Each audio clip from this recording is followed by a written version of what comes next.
NRI ससुराल।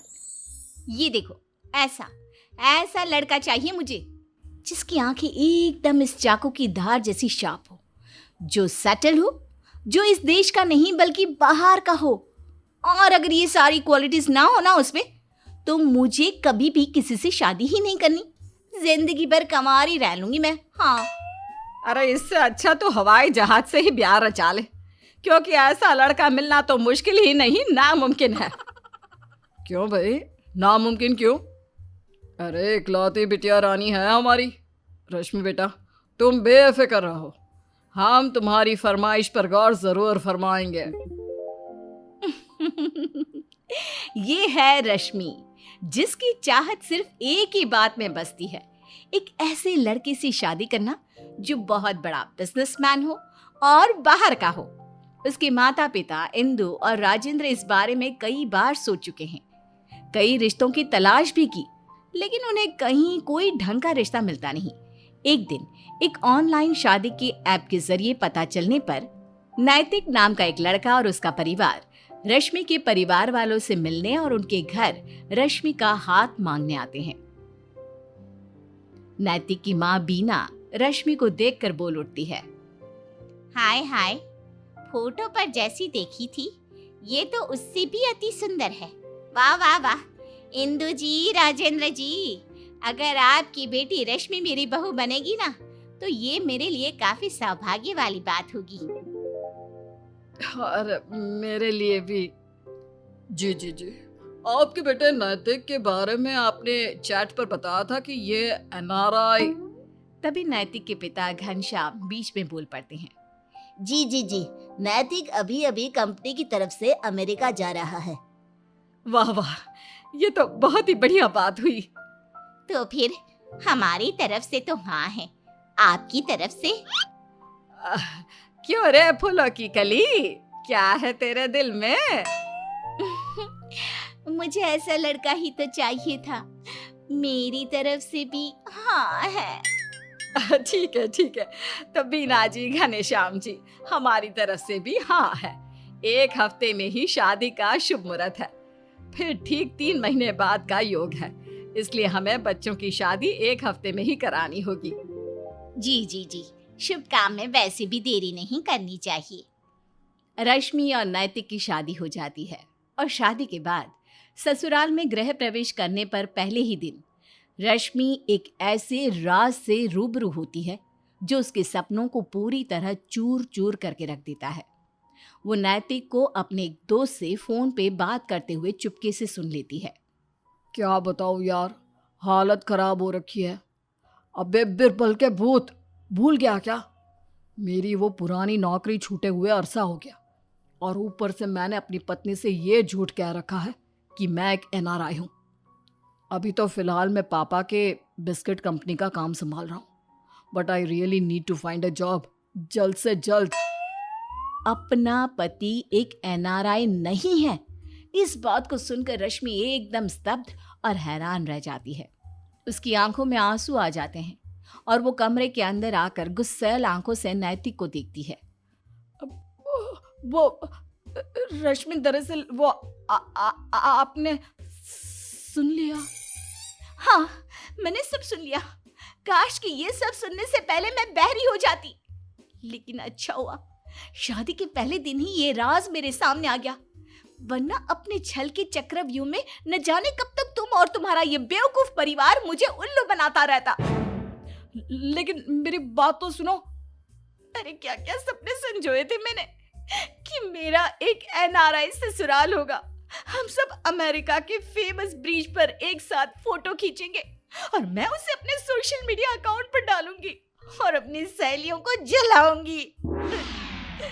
एक NRI पति के ख्वाब बुने थे मैंने, लेकिन यहाँ तो मैंने एक बड़े से पियानो का ख्वाब देखा और मुझे मिला क्या?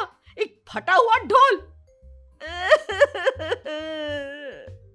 मुझे तुम्हारे साथ नहीं रहना, अरे शादी में तो बिल्कुल नहीं रहना। तलाक चाहिए मुझे तुमसे, तलाक तलाक तलाक। ओके ओके ओके, आप चिंता मत कीजिए, मैं तुरंत ही वकील करता हूँ हमारे लिए, और डिवोर्स की प्रोसीडिंग्स शुरू कराने के लिए कहता हूँ जल्द से जल्द। ब्लडी फुल, खामखा मेरी लाइफ की ऐसी की तैसी करके रख दी। रश्मि तकिया उठाती है और नैतिक के मुंह पर फेंकती है। जाओ यहाँ से, लीव मी अलोन। रश्मि काफी दुखी और परेशान सी हो जाती है। वो सोचती है, अगर मैंने मम्मा और पापा को इस सच के बारे में बताया तो बेफिजूल में वो दोनों टेंशन ले लेंगे। इतना बड़ा धोखा खाकर मुझे ही 100 वर्ल्ड का झटका लगा है, तो उनका तो क्या हाल होगा।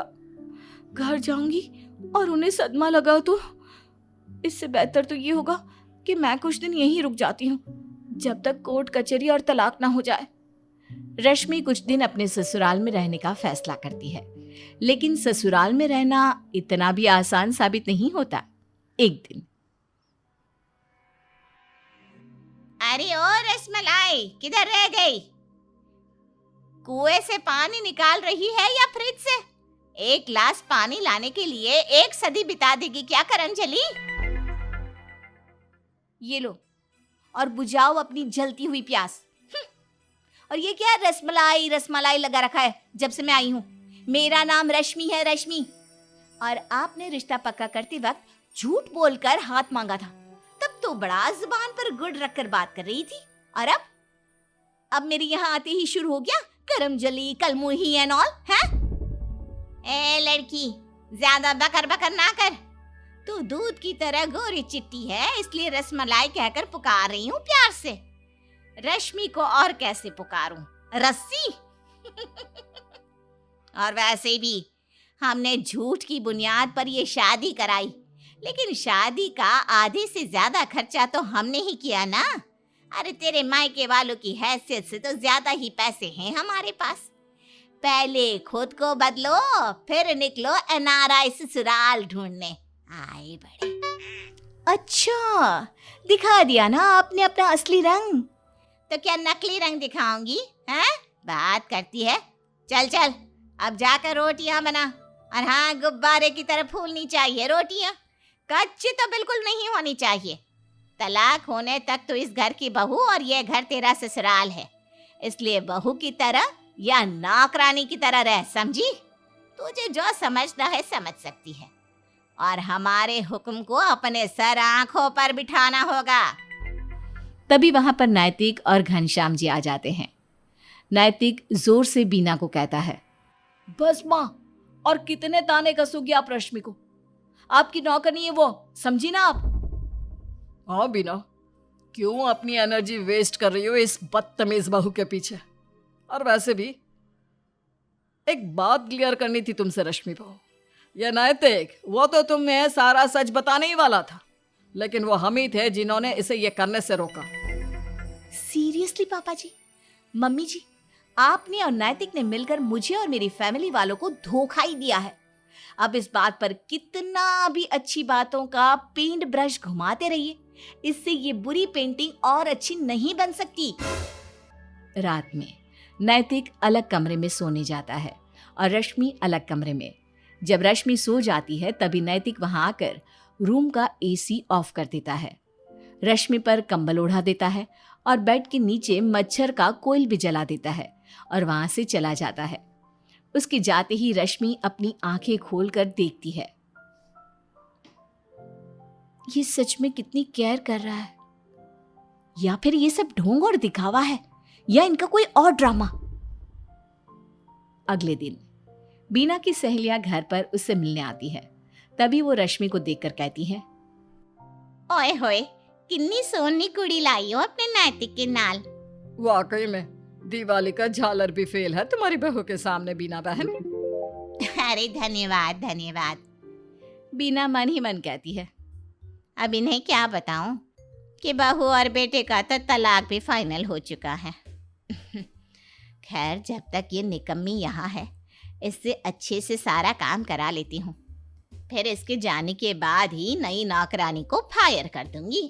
अरे रे, क्या बक रही हूँ मैं, हायर कर लूंगी। हाँ, बीना रश्मि से घर के सारे काम कराती है और काम के ओवरलोड के कारण रश्मि सास से कहती है, मम्मी जी बस, अब बचा हुआ काम मैं कल कर लूंगी, आज की मेरी बैटरी डाउन हो गई है।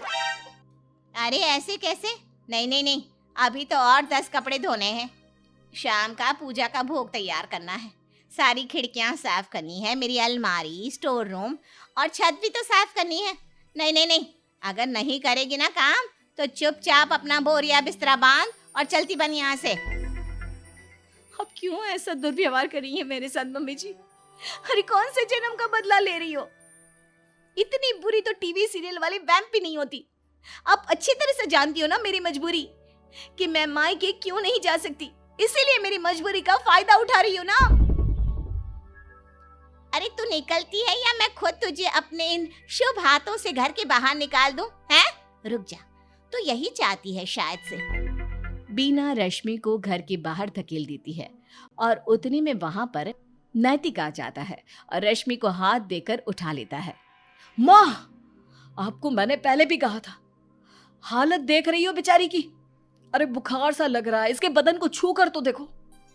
किसी की चुप्पी और खामोशी का इतना भी गैर इस्तेमाल नहीं करना चाहिए माँ। जितने दिनों तक ये इस घर में है उतने दिनों तक आइंदा से अगर आपने इनके साथ बदसलूकी की ना तो मुझसे बुरा और कोई नहीं होगा। नैतिक को अपने लिए लड़ता देख रश्मि को बहुत अच्छा लगता है। ये सिलसिला यूं ही चलता रहता है। नैतिक हर बार रश्मि के लिए अपने परिवार वालों से लड़ता और उसकी छोटी सी छोटी बात का भी ख्याल रखता। इससे जाने अनजाने में ही सही रश्मि और नैतिक के बीच जो कड़वाहट थी वो अब मिठास में बदलने लगी। एक दिन नैतिक को एक कंपनी में हाई पोस्ट मिलती है और बाहर से कंपनी का बुलावा भी आता है।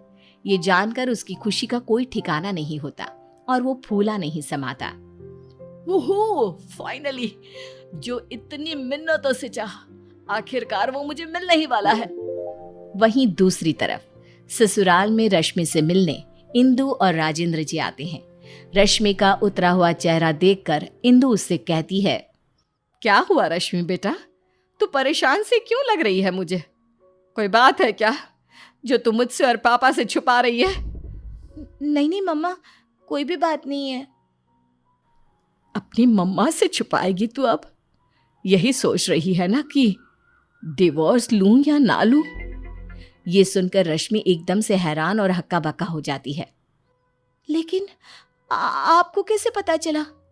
बेटा, हमें दामाद जी ने तो सब पहले ही बता दिया था। रश्मि, अगर तू आज अपने पति को छोड़कर आई ना तो तुझसे बड़ा पागल इस दुनिया में और कोई हो ही नहीं सकता। एनआरआई तो बहुत मिलेंगे बेटा, लेकिन ऐसा पति बहुत मुश्किल से। तेरी उलझन को हम भली भांति समझ सकते हैं बेटा, पर हम तुझे यही कहेंगे कि तू जो भी फैसला लेगी सोच समझकर दिमाग को ठंडा रख कर ही लेना। हाँ बेटा, हमारा फर्ज और धर्म था तुझे सच्चाई के आईने से मिलवाने का। अब ये तुझ पर है कि तू पैसों को चुनेगी या प्यार और स्नेह को। इंदु और राजेंद्र बहुत समझाते हैं और उनके जाने के बाद रश्मि काफी चिंताग्रस्त हो जाती है और सोच में पड़ जाती है। अगले दिन जब नैतिक और रश्मि गाड़ी में वकील के पास जा रहे थे तभी रश्मि, एक बात बतानी थी। हाँ जी कहिए। दरअसल वो मुझे हाई पोस्ट मिली है एक कंपनी में, और तो और विदेश से कंपनी का बुलावा भी आया है। लेकिन अब मेरा जाने का मन नहीं है। ये सब मैंने तुम्हारे लिए किया था, इस रिश्ते को बचाने के लिए किया था, लेकिन अब हम इस रिश्ते को ख़त्म ही करने जा रहे हैं वकील के पास, तो अब मैं नहीं जाना चाहता कहीं भी। तभी आंखों में पानी और चेहरे पर मुस्कुराहट के साथ रश्मि बोलती है, मुझे भी नहीं जाना कहीं। अब मेरा भी मन नहीं है, क्योंकि I am in love with you my पतिदेव। ये सुनकर नैतिक की खुशी 7वें आसमान पर होती है। सच? हाँ, मैं आई तो थी एक एनआरआई पति, एक एनआरआई ससुराल में घर बसाने, लेकिन पैसों की चाह का पीछा करते करते मुझे तुम्हारी इंसानियत, तुम्हारी दोस्ती और तुम्हारे नेक दिल से प्यार हो गया। दोनों पति पत्नी का जोड़ा बहुत खुश होता है। उन दोनों के बीच सब कुछ ठीक हो जाता है और फिर वो दोनों हनीमून के लिए विदेश भी जाते हैं। बीना और घनश्याम का भी हृदय परिवर्तन हो जाता है अपने बेटे की खुशी देख, और सब एक साथ प्यार और स्नेह के साथ रहने लगते हैं।